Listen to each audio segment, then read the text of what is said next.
AITAH for telling my ex-wife that being a part-time dad has been the best year of my life. I, 36M, met my ex-wife, 33F, when I was 25. We fell in love, and the children came sooner than we planned, but it just happened, and I love the hell out of my children, 9F, 7M, and 5F.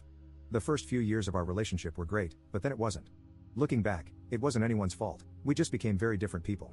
After 5F, our bedroom life became non-existent. It felt like, for my wife, the purpose of being intimate with me was done now that we have 3 beautiful children. After 3 years, we started having intimacy again in the form of mercy rub and tugs in bed. It wasn't enough for me, but she told me that she was tired and busy with 3 small children. I was tired too, but I was more than prepared to make an effort to plan and make time for romance. I had a vasectomy so my ex-wife didn't need to take unnecessary hormones because we were done having children. When it started affecting our children, seeing us very irritated and cold towards each other, I thought I should man up and pull the plug. We haven't been happy or intimate since before our second was born, and we haven't had real intimacy since we conceived our youngest. We should have ended it way earlier, but the guilt of breaking the children's home was heavy, until I noticed that our home was already broken, and my children aren't stupid not to see the sellotape we're trying to hold it together with. I asked for a divorce. Everyone told me I was insane and to think about the children, and it was very hard in the beginning, yes. I left the house for my ex while I rented a 2-bedroom nearby, and we started doing 1 week each. I was positively surprised at how much happier the children became seeing me happy and not easily irritated and brooding.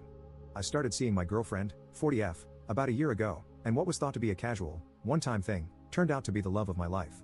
She is amazing in every aspect. She's kind, loving, successful, funny, and so unbelievably beautiful. She is child-free, and she was happy that I was done having children. On my child-free weeks, I can just be with her, just being me. Late breakfasts in bed, morning plowing under the sheets, wherever I want in the home. I know it makes me sound like a selfish douche, but on my weeks, I give 100% because I'm content and happy with life. She has met my children too, and they adore her. Why this lengthy background? I'll tell you. My ex, her mother, and even my own mother have all been hinting that maybe we should get back together now. They said the children are older now and will be less tired than before. And since we are much happier now, we won't fight all the time like we used to. She wants a real relationship too, and she will give me as much intimacy as I want. Wow, is that really what she thinks I want? More mercy intimacy for my sake? Think of the children, she says. My ex is tired of being a single mom while I'm playing bachelor every other week. She says I need to give them their old safe home back, no need for hopping from place to place anymore. While the guilt was nagging at me, I rejected her advances and ignored her and the guilt because I'm happy for the first time in years, maybe ever. That is until Friday, when my girlfriend came home crying. She asked me maybe we should break up, and that she doesn't want to be in the way of my and my children's happiness. She asked me if I was still in love with my ex. It broke my heart to see her broken, like I didn't do a good job showing her what she meant to me and how much I loved her. It turned out my ex-wife has contacted her, telling her that she was the reason we aren't back together yet, and that the children are suffering. My ex said we were supposedly still in love with each other, and that I was only with my current girlfriend for temporary fun. I called my ex, livid, and she called me selfish. I then told her that being a part-time dad was the best thing that ever happened to me because I'm a human, not only a father. My ex-wife started crying. I apologized for hurting her, but she hung up. Now I'm being bombarded by my mom and the rest, saying that I'm a selfish man and a terrible father. My mom even sent me a video with my children, where she asked them how they would feel if mommy and daddy moved back together, and they were so happy, saying yes and jumping. I can't forget my daughter's face lighting up with happiness at the prospect. This video was sent to my girlfriend as well, and now she is distant and broken. I hear her cry whenever she thinks I don't hear her. Am I wrong here? Am I being a terrible parent? What my family doesn't understand is that my children's happiness now is the result of me leaving our toxic, depressing existence, but how can you explain that to small children? Update 1. Thanks, everyone, for the advice and suggestions. I'm overwhelmed with the amount of support I got here. Here is my update, but before that, I want to address the elephant in the room, and that is that I have stepped on my toes with my bold statement about being divorced. I think the more expected and virtuous approach is to be devastated and guilt-ridden. My experience is something else, however, and I really tried to be genuine and honest here. Divorce is hard and terrifying. Many people, both men and women, hesitate and stay way longer than necessary because of one reason or another.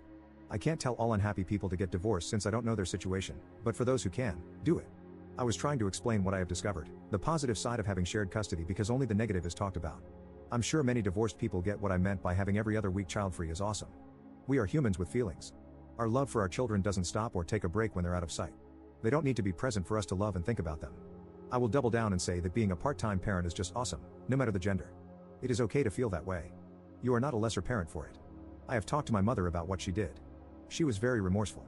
Apparently, my dad has had a talk with her about this too. He was shocked at what she's done, and she seems to have realized the seriousness of what she's done.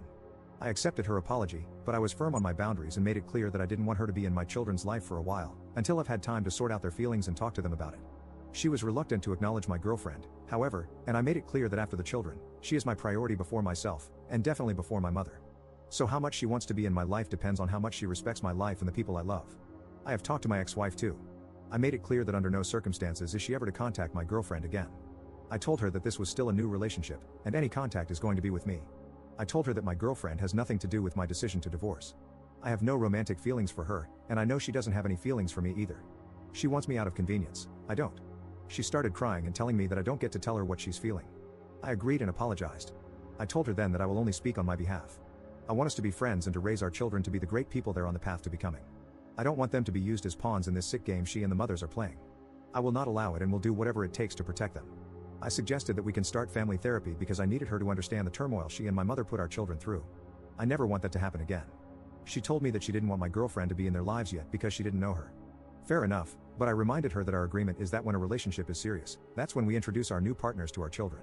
And this is going to happen eventually, so she better get used to it. I also talked to her about me not taking on her workload on her weeks, meaning that I won't be dropping by every morning to wake up the children and take them to school. She will have to start waking up in the morning like any other parent out there. Regarding food, I will still send home-cooked meals with my children on the weeks there with her because I know that I can't demand her to cook, but at the same time, I don't want my children to eat junk food. About me mentioning that her home is a pigsty, I know that my eldest daughter has mentioned that it wasn't always pleasant at mommy's house, but again, now I don't live there to clean, and I can't demand my ex to live in a way she doesn't want to. I have, however, offered that on the Fridays my children go home to her to spend the week, I will send a cleaning service so the children have a somewhat clean environment. She agreed. She was angry about having to wake up early, however, because she usually starts work at 10 in the morning. I guess she will have to adjust. About my girlfriend. We were supposed to spend the coming weekend together with the children, but I will respect my ex-wife's wishes for now, at least until we have gone to some sessions with the children, and I can bring it up again. However, she is spending the rest of this week with me. I know that she feels guilty. I have tried to explain that she has nothing to do with whatever happened, and that she was dragged into this situation without any reason because with or without her, I would never go back to my old life. That I left this marriage before I even knew she existed. I don't know if she believed me or felt reassured, she just said that she loved me. I apologize to her, and I will try to make her feel comfortable with me again. I guess this is one of those test relationships hit, and we shall see if our connection is strong enough to overcome this. I think it is.